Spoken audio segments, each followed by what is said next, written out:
تو برقہ بن نوفل نے کہا یہ تو بالکل وہی چیز ہے جو اللہ نے موسیٰ علیہ السلام پر کوہ طور میں نازل کی، یعنی جیسے موسیٰ علیہ السلام اللہ کے نبی بنے، عیسیٰ علیہ السلام اللہ کے نبی بنے، تو آپ کا شوہر بھی اللہ کا نبی بنے گا۔ کاش کہ اللہ تعالیٰ میری عمر لمبی کر دے اور میں یاد دلاؤں وہ وقت جب مکہ والے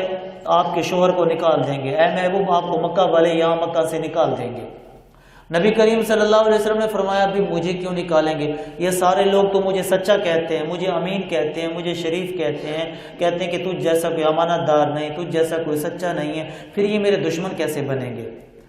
تو ورقہ نے کہا اگر اللہ نے میری عمر لمبی کی تو میں آپ کو یاد دلاؤں گا جب آپ اعلان توحید ان کے سامنے کریں گے، اپنی نبوت کا اظہار ان کے سامنے کریں گے، تب یہ آپ کے اپنے دشمن بن جائیں گے، تب یہ خونی جو عزیز و اقارب آپ کے رشتہ دار ہیں، آج جو آپ کو امین کہنے والے ہیں، آج جو آپ کو سچا کہنے والے ہیں، آج جو آپ کو کے بارے میں خوشیاں منانے والے ہیں، کل کو یہی آپ کے دشمن ہوں گے، آپ پر پتھراؤ کرنے والے ہوں گے۔ کاش کہ اگر اللہ نے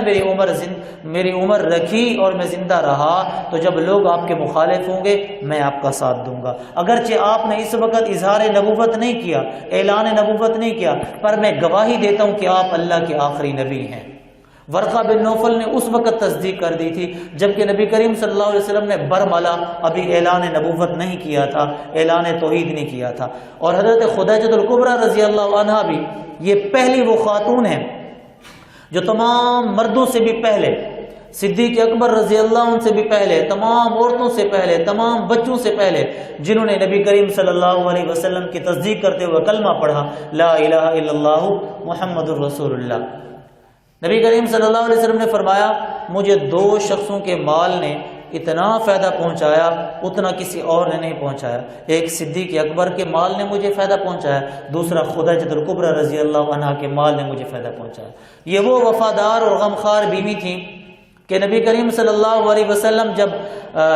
دعوت توحید اور دعوت تبلیغ دے کے گھر آتے تھے آپ خون سے لت پت ہوتے تھے، یہ غمخوار بیوی آپ کی مرہم پٹی کیا کرتی تھی اور آپ کو تسلی دیا کرتی تھی کہ اللہ آپ کو رسوا نہیں کرے گا، آپ تو لوگوں کے ساتھ صلہ رحمی کرنے والے ہیں، آپ تو کما کر غریبوں کو کھلانے والے ہیں، آپ تو حق کا ساتھ دینے والے ہیں، اللہ آپ کو رسوا نہیں کریں گے۔ یہ وہ غمخوار بیوی ہیں جنہوں نے سارا مال نبی کریم صلی اللہ علیہ وسلم کے قدموں میں نچھاور کر دیا۔ تو نبی کریم صلی اللہ علیہ وسلم نے فرمایا کہ مجھے دو شخصیتوں کے مال نے بڑا نفع پہنچایا، ایک صدیق اکبر رضی اللہ عنہ کے مال نے، دوسرا میری بیوی خدیجہ الکبریٰ رضی اللہ عنہا کے مال۔ یہی وجہ ہے کہ نبی کریم صلی اللہ علیہ وسلم سیدہ خدیجہ الکبریٰ رضی اللہ عنہ کے بعد بھی دوسرے نکاح جب ہوئے آپ کی وفات کے بعد، تب بھی نبی کریم صلی اللہ علیہ وسلم رات میں یا دن میں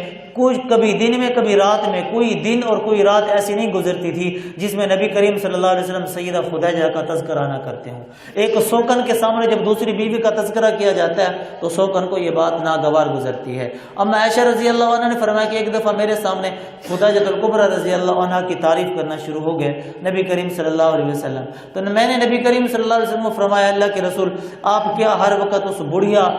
خدیجہ کو لے کر بیٹھ جاتے ہیں؟ ہم آپ کی وفادار بیویاں ہیں، موجود ہیں، ہاں وہ تو دو شوہروں سے بیوہ تھی اور آپ اتنی اس کی تعریف کرتے ہیں، اتنا اس کو یاد کرتے ہیں۔ نبی کریم صلی اللہ علیہ وسلم ناراض ہو گئے اور فرمایا عائشہ کیا تو خدیجہ کا مقابلہ کرنا چاہتی ہے؟ تو کبھی بھی خدیجہ کا مقابلہ نہیں کر سکتی، کیونکہ وہ خاتون ہے، اس نے مجھے اس وقت سہارا دیا جب مجھے سہارا دینے والا کوئی نہیں تھا، اس نے اس وقت مجھ پر مال نچھاور کیا جب مجھے مال دینے والا کوئی نہیں تھا، اس نے اس وقت مجھے تسلی دی جب مجھے کوئی تسلی دینے والا نہیں تھا، اس نے اس وقت میری تصدیق کی جب کوئی میری تصدیق کرنے والا نہیں تھا، اس نے اس وقت مجھے ظالموں کے ظلم سہ کر جب میں گھر آتا مجھے تسلیاں دیتی تھی، اس وقت کوئی اس کے علاوہ مجھے تسلی دینے والا نہیں تھا۔ آپ صلی اللہ علیہ وسلم کے دل میں پھر ایسی محبت اور تھی کہ حضرت خدیجہ الکبریٰ رضی اللہ عنہ کے جانے کے بعد ان کی سہیلیوں سے ہمیشہ نبی کریم صلی اللہ علیہ وسلم حسن سلوکی کا معاملہ کرتے رہتے تھے۔ جب بھی گھر میں کوئی اچھا پکتا تھا تو نبی کریم صلی اللہ علیہ وسلم فرماتے تھے جاؤ خدیجہ کی سہیلیوں کو بھی دے کر آؤ۔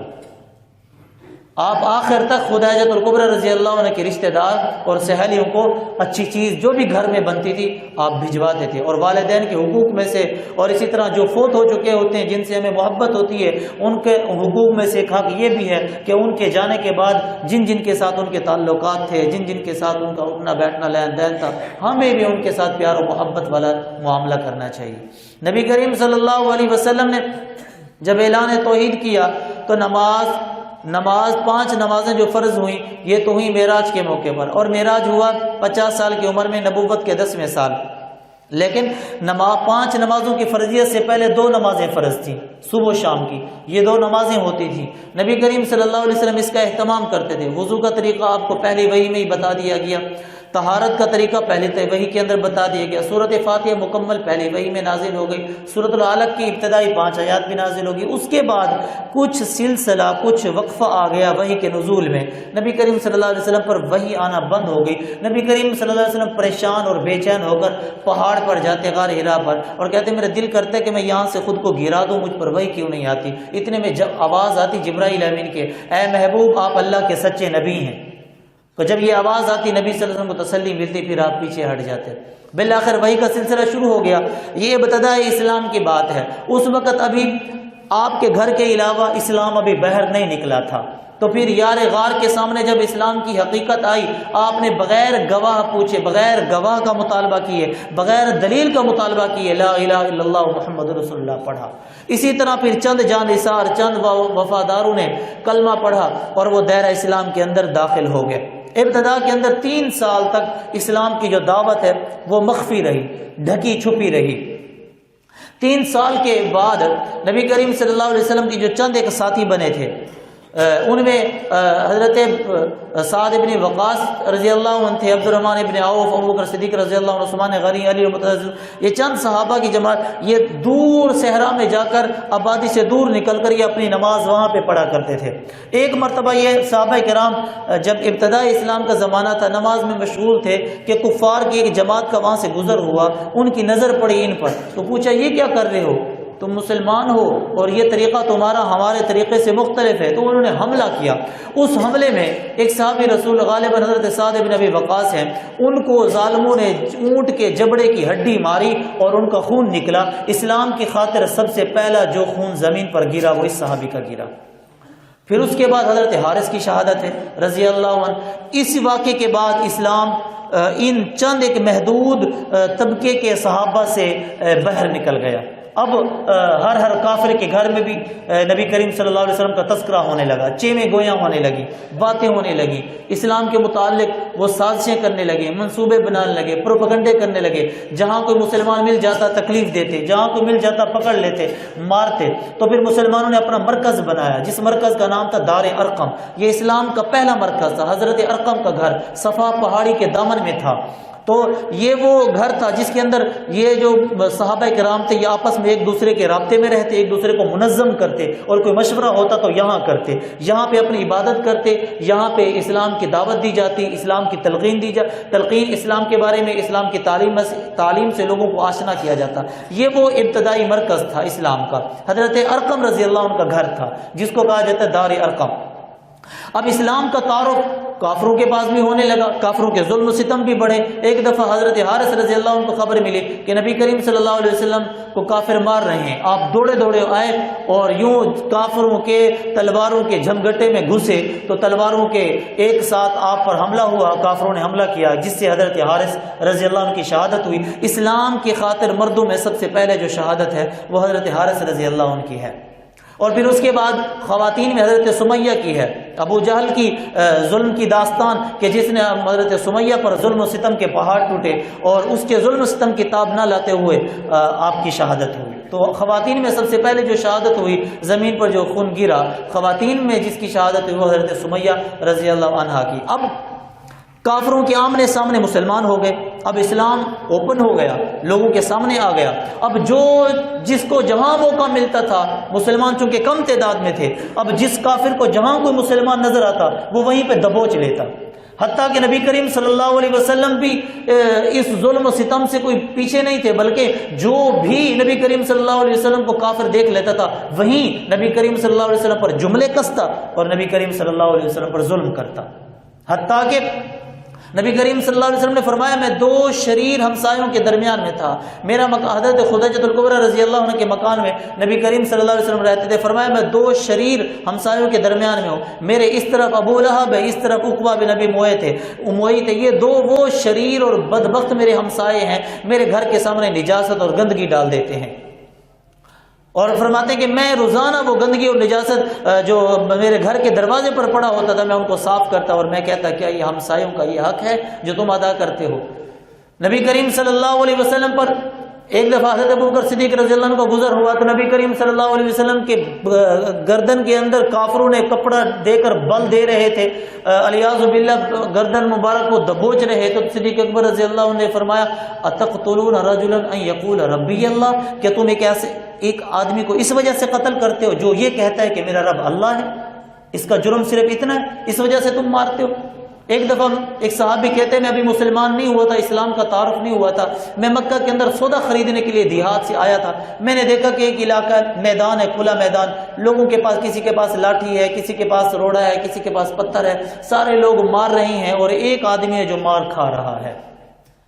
مجھے بعد میں پتہ چلا کہ یہ تو عبداللہ کا بیٹا محمد ہے صلی اللہ علیہ وسلم۔ اتنے میں جب لوگ آپ کو مار رہے تھے تو نبی کریم صلی اللہ علیہ وسلم کی طرف سے ایک عورت نے پہاڑی پر چڑھ کے آواز دی کہ اے زینب تو کہاں ہے، تیرے ابا کو لوگ مار رہے ہیں۔ حضرت زینب رضی اللہ عنہ دوڑی دوڑی آئی، پانی کا پیالہ بھی ساتھ لیے ہوئے تھا کہ لوگ روزانہ میرے ابا کو مارتے ہیں، روزانہ میرے ابا کو لوگ تکلیف دیتے ہیں۔ حضرت زینب رضی اللہ عنہ نے پانی جب پیش کیا اور کافروں کو مخاطب کر کے کہا کہ اے ظالموں، اگر میرے ابا نے تمہارا قرضہ دینا ہے تو میں زینب تمہاری چکیاں پیس کے اپنے ابا کا قرض اتار دوں گی۔ شرم کے مارے وہ کافر سارے کے سارے چلے گئے، ابا کو پانی پیش کیا، جب نبی کریم صلی اللہ علیہ وسلم نے پانی پیا تو منہ سے پانی کم نکلا، واپسی پہ خون زیادہ نکلا،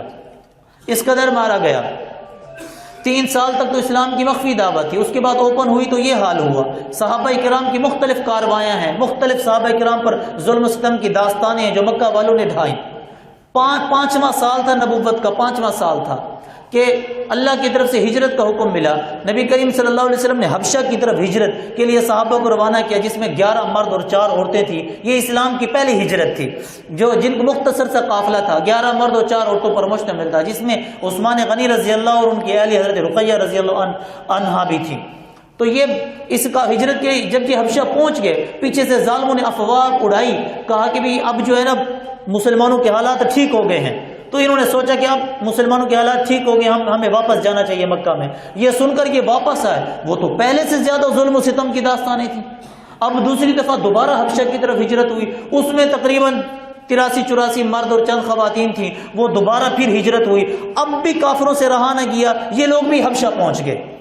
بادشاہ کے کان بھرنے کے لیے، کہیں کہ بھی یہ بھگوڑے ہیں، ان کو واپس بھیج دو۔ یہ بھگوڑے ہیں اور کیا بدگمانیاں ان کے ذہن میں ڈالنے کی کوشش کی کہ وہ عیسائی تھا نا، تو اس کو کہا یہ آپ کے عیسیٰ علیہ السلام کو نہیں مانتے، آپ ایسے لوگوں کو پناہ دے رہے ہو جو آپ کے نبی کو نہیں مانتے۔ جعفر طیار رضی اللہ عنہ نے تقریر کی، سورۃ مریم کی تلاوت کی، بالآخر اس کے تمام تر جو شکوک و شبہات تھے کہ بھی یہ مسلمان عیسیٰ علیہ السلام کے دشمن ہیں، وہ سارے صاف ہو گئے کہ بھی یہ تو عیسیٰ علیہ السلام کی بڑی عزت کرنے والے، وہ مسلمان ہو گئے۔ مسلمانوں کو پناہ دی، کافروں کا حربہ یہاں نہیں چلا۔ یہ اسلام کی پہلی ہجرت تھی جو حبشہ کی طرف ہوئی۔ نبوت کا 6واں سال ہے، نبوت کا 6واں سال وہ بھی بڑا ظلم و ستم والا، اس کے اوپر بھی طرح طرح کی تکلیفیں۔ جب نبوت کا 7واں سال آیا، کفار نے یہ سوچا کہ محمد صلی اللہ علیہ وسلم کا بڑھتا ہوا جو دین ہے اور اس کے جو بڑھتے ہوئے لوگوں کی تعداد ہے یہ کم ہونے کا نام ہی نہیں لے رہی، کنٹرول کرنا چاہیے۔ تو سارے قریش والے وہ ایک جگہ متحد ہو گئے اور انہوں نے ایک عہد نامہ تحریر کیا۔ عہد نامہ یہ تحریر کیا کہ محمد صلی اللہ علیہ وسلم اور اس کے جتنے بھی حمایتی ہیں سب سے سوشل بائیکاٹ کر دو، لین دین ختم کر دو، آنا جانا ختم کر دو، خوشی غمی ختم کر دو، نکاح شادی ختم کر دو، کوئی ان کو کوئی چیز نہ دے نہ ان سے کوئی چیز لے۔ تو سب متفق ہو گئے اور سب نے جس نے معاہدہ لکھا تھا، کتابوں کے اندر آتا ہے اس کا ہاتھ شل ہو گیا تھا، جس نے یہ لکھائی کی تھی اس کا ہاتھ شل ہو گیا، ختم، بیکار ہو گیا، اور باقی کافروں نے سین کیے تھے کہ ہم اس معاہدے سے ایگری ہیں، یہ معاہدہ ہمیں منظور ہے۔ تو جب اس معاہدے کی نوعیت کو جناب ابو طالب نے بھانپ لیا تو انہوں نے اپنے خاندان کو، نبی کریم صلی اللہ علیہ وسلم کو اور اپنے خاندان کو، جو نبی کریم صلی اللہ علیہ وسلم کے حمایتی تھے، سب کو لے کر ایک گھاٹی میں، شیب ابی طالب کی گھاٹی میں محصور ہو گئے۔ اب شیب ابی طالب کی گھاٹی کے اندر وہ تمام مسلمان جو نبی کریم صلی اللہ علیہ وسلم کے ساتھ تھے اور نبی کریم صلی اللہ علیہ وسلم کے حمایتی تھے، خود اما خدیجہ الکبریٰ رضی اللہ عنہا جناب ابو طالب باوجود کافر ہونے کے بھتیجے کے ساتھ تھے، بھتیجے کا قدم قدم پر ساتھ دیتے تھے، آپ بھی شیب ابی طالب کی گھاٹی میں تھے، اور یہاں 3 سال تک قید میں رہے۔ اگر میں یہ کہوں تو جھوٹ نہ ہوگا کہ میرے نبی نے 3 سال کی جیل کاٹی شیب ابی طالب میں، اور اس جیل کے اندر آپ کی بیٹیاں بھی ساتھ ہیں، آپ کی بیوی خدیجہ الکبریٰ رضی اللہ عنہ بھی ساتھ ہے، وہ چند گینے چنے جو مسلمانوں کی جماعت تھی وہ بھی آپ کے ساتھ، ابو طالب آپ کے ساتھ، قریش کا خاندان آپ کے جو آپ کا حمایتی تھا وہ سارے کے سارے اسی جیل کے اندر۔ صحابہ کہتے ہیں کہ اس میں ظالموں نے ہمیں باہر سے کوئی چیز اندر نہیں آنے دیتے تھے، کھانے پینے کی کوئی چیز، اور نہ اندر سے باہر کوئی چیز جانے دیتے تھے، اور کہتے ہیں ہمارے پر اتنے مشکل حالات آئے ہم درختوں کے سوکھے پتے کھا کر اپنا پیٹ بھرتے تھے، حتیٰ کہ کبھی کبھار پیاس کا یہ عالم ہوتا تھا کہ ہم اپنے جوتوں کو منہ میں ڈالتے تھے اور چباتے تھے، اس سے جو پانی بنتا تھا، تھوک بنتی تھی، ہم اس کو پی لیتے تھے۔ یہ شیب ابی طالب کی داستان ہے۔ 3 سال اسی طرح میرے نبی صلی اللہ علیہ وسلم نے قید کے اندر رہے، اور کافروں نے آپ ظلم ستم کے پہاڑ پر، اور نبی کریم صلی اللہ علیہ وسلم اللہ نے وحی کے ذریعے سے بتایا کہ اے محبوب، جو کافروں نے معاہدہ کیا ہوا نا، اس کو اب دیمک کھا گئی ہے، اس کو دیمک نے چاٹ لیا ہے، اور یہ اصول تھا کہ اگر دیمک نے اس کو کھا لیا ہے تو وہ ختم ہو گیا ہے، لکھائی اگر ختم ہو گئی ہے تو یہ معاہدہ بھی ختم۔ تو نبی کریم صلی اللہ علیہ وسلم نے اپنے چاچے کو بتایا کہ وہ وعدہ جو انہوں نے ہمارے خلاف لوگوں سے لے رکھا ہے، لوگوں کو متحد کر رکھا ہے، اس کو دیمک چاٹ گئی ہے، صرف اور صرف اللہ کا نام باقی ہے، باقی ساری لکھائی ختم ہو گئی۔ تو چاچے نے جا کر باہر بتایا لوگوں کو کہا کہ تم نے جو میرے بھتیجے کے خلاف سوشل بائیکاٹ کیا ہے وہ معاہدہ تمہارا ختم ہو گیا، جا کے دیکھو تو صحیح۔ اور دیکھا گیا تو بالکل ایسے ہی تھا جیسے نبی کریم صلی اللہ علیہ وسلم نے خبر دی، معاہدہ ختم ہو چکا تھا۔ اب کچھ انصاف پرست بھی لوگ تھے، اگرچہ کافر تھے لیکن انصاف پسند تھے، وہ پہلے ہی سے اس معاہدے کے خلاف تھے، لیکن چونکہ لوگ سارے متفق تھے، مجتمع تھے، تو وہ کچھ کر نہیں سکتے تھے، بے بس تھے۔ اب ان کو موقع مل گیا ایک تحریک چلانے کا کہ اس معاہدے کو ختم کرو، یہ انسانیت کے ساتھ ظلم ہے۔ اگرچہ نبی کریم صلی اللہ علیہ وسلم کی باتوں سے تم متفق نہیں ہو، ان کی تعلیمات سے، وہ الگ بات ہے، لیکن یہ ظلم ہے کہ تم ان سے بائیکاٹ کر دو، اور ان کے بچے بل بلا رہے ہوں، ان کی آوازیں تم تک آ رہی ہوں، اور تم کھانے پینے کا سامان بھی ان تک نہ پہنچاؤ۔ تو چند ایک منصف پسند لوگوں نے احتجاج کیا، اور احتجاج کر کے اس معاہدے کو ختم کروایا۔ تو 3 سال تک اسی معاہدے کی وجہ سے نبی کریم صلی اللہ علیہ وسلم شیب ابی طالب کی جیل میں، شیب ابی طالب کی گھاٹی میں رہے۔ یہ نبوت کے 7ویں سال سے یہ قید شروع ہوئی، نبوت کے 10ویں سال تک یہ 3 سال قید میں رہے۔ جب نبوت کا 10واں سال تھا، نبی کریم صلی اللہ علیہ وسلم کی عمر 50 سال اور نبی بنے ہوئے 10 سال ہو گئے تھے۔ اس گھاٹی سے جیسے ہی نکلے تو 28 دن کے بعد چاچا کا انتقال ہو گیا، ابو طالب کا۔ چاچا کا بھی انتقال ہوا تھا، ابھی اس صدمے سے باہر نہیں نکلے تھے کہ چند دنوں کے بعد آپ کی غمخوار اور وفادار بیوی حضرت خدیجہ الکبریٰ رضی اللہ عنہا کا انتقال ہو گیا۔ اس سال کا نام ہے عام الحزن، غم کا سال۔ اب جب جیسے ہی چاچا کا انتقال ہوتا ہے، جیسے ہی خدیجہ الکبریٰ رضی اللہ عنہ کا انتقال ہوتا ہے، لوگ تو پھر اور زیادہ نبی کریم صلی اللہ علیہ وسلم، پہلے تو چاچا کی سیاسی پناہ میں تھے نبی کریم صلی اللہ علیہ وسلم، کیونکہ چاچا سربراہ تھے، قریش کے سردار تھے، تو آپ سیاسی طور پر اپنے چاچا کی پناہ میں رہتے تھے۔ جیسے ہی چاچا کا انتقال ہوا وہ پناہ ختم، اب تو کفار کا ظلم و ستم ٹوٹ پڑا،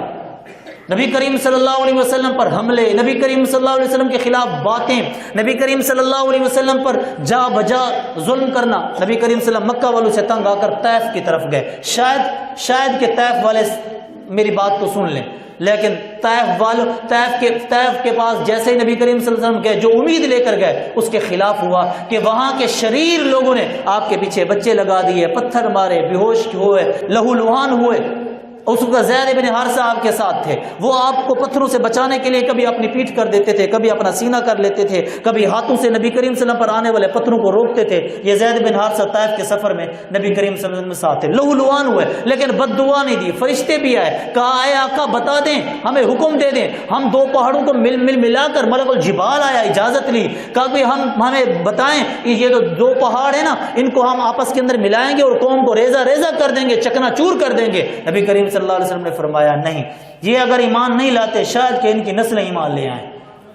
آپ صلی اللہ علیہ وسلم نے ظالموں کے خلاف نہ بد دعا کی، نہ ظالموں کے خلاف کوئی قدم اٹھایا۔ وہاں سے آئے، اس طائف کے سفر سے واپس آئے، راستے کے اندر نبی کریم صلی اللہ علیہ وسلم نبی کریم صلی اللہ علیہ وسلم قرآن کی تلاوت کر رہے تھے فجر کی نماز میں، جو تو جنوں نے سنی۔ یہ وہ طائف کے سفر سے واپسی کا موقع ہے کہ جنات نے تلاوت نبی کریم صلی اللہ علیہ وسلم سے سن کر اپنے آبا و اجداد اور اپنے علاقے میں جا کر تعارف کرایا، تو بہت سارے جنات مسلمان ہوئے۔ اسی طرح پھر طائف کے سفر سے واپس ہے مکہ میں، آپ چڑھے سبیر پہاڑ پر۔ سبیر وہ پہاڑ ہے جو ہیرا کے بالمقابل مینا تک پھیلا ہوا ہے، اس پہاڑ کا نام ہے جبل سبیر۔ جیسے ہی نبی کریم صلی اللہ علیہ وسلم جبل سبیر پر چڑھے، دشمن پیچھے لگے ہوئے تھے، طائف کے دشمنوں سے بچ کر آئے، مکہ والوں کے دشمنوں سے بچ کر آئے، سبیر پر چڑھے تو سبیر نے آواز دی، سبیر نے کہا اے محمد آپ مجھ پر سے اتر جائیں، کہ یہ نہ ہو کہ قوم آپ کا یہاں خون بہا دے، اور مجھ پر اگر آپ کا خون گر گیا تو اللہ کہیں مجھ پر عذاب نہ نازل کر دے۔ سبیر نے کہا اے نبی آپ یہاں سے اتر جائیے، کہیں دشمن آپ کو اگر قتل کر دیں گے تو مجھ پر اگر آپ کا خون گر گیا میں تو برباد ہو جاؤں گا، میں تو تباہ ہو جاؤں گا، میں کہیں اللہ کی گرفت اور عذاب میں نہ آ جاؤں۔ تو جب سبیر نے آپ کو نیچے اترنے کا کہا، اس وقت ہیرا نے کہا الیہ یا رسول اللہ، اے اللہ کے رسول میری طرف آ جائیے۔ تب جبل ہیرا نے کہا اے اللہ کے رسول آپ میری طرف آ جائیے۔ تب نبی کریم صلی اللہ علیہ وسلم جبل ہیرا پر چڑھے، اور پھر اس وقت مکہ میں ایسے تو نہیں جا سکتے تھے جب تک کہ کسی کی پناہ میں نہ جان۔ پہلے تو چاچا تھے، چاچا نہیں تھے، پھر مطعم بن عدی یہ اس کو ملاقات ہوئی، اس کو کہا کہ بھی آپ مجھے اپنی پناہ میں لے سکتے ہیں، اس نے کہا میں آپ کو پناہ دیتا ہوں۔ پھر مطعم نے لوگوں کو اعلان کیا، لوگوں کو کہا کہ خبردار کوئی بھی محمد صلی اللہ علیہ وسلم پر حملہ نہ کرے، میں نے محمد کو پناہ دی ہے۔ پھر محمد صلی اللہ علیہ وسلم اسی جبیر کی پناہ میں اور اس کے بیٹوں کی تلواروں کے سائے میں آپ مکہ میں آئے، آپ نے طواف کیا، نماز پڑھی اور اپنے گھر گئے۔ بالآخر یہ نبوت کا 10واں سال تھا، جو بڑا ہی غم والا سال تھا۔ اللہ نے جب دیکھا کہ نبی کریم صلی اللہ علیہ وسلم پر ہر طرف غم ہے، مصیبتیں پریشانی ہیں، آب و ہوا تبدیل کرنے کے لیے اللہ نے آپ کو معراج پر بلا لیا۔ اب نبوت کے 10ویں سال سے آگے کی جو